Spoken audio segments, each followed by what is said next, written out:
లోకమాయని తెలుసుకున్నాను, ఏది నా సొంతం కాదనుకున్నాను.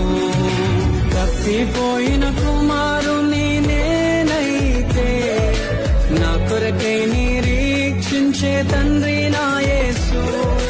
తప్పిపోయిన కుమారుని నేనైతే నా కొరకై నిరీక్షించే తండ్రి నా యేసు. ఈ లోకమంతా నేను వెతకినా నాకు లేదయ్యా ఎక్కడ ఆనందం. నీ సన్నిధిలో ఒక్క క్షణం గడిపినా నా హృదయం పొంగెను, నా హృదయం పొంగెను. నీలోనే ఆనందం నా దేవా, నీలోనే నాకు జీవం. నిన్న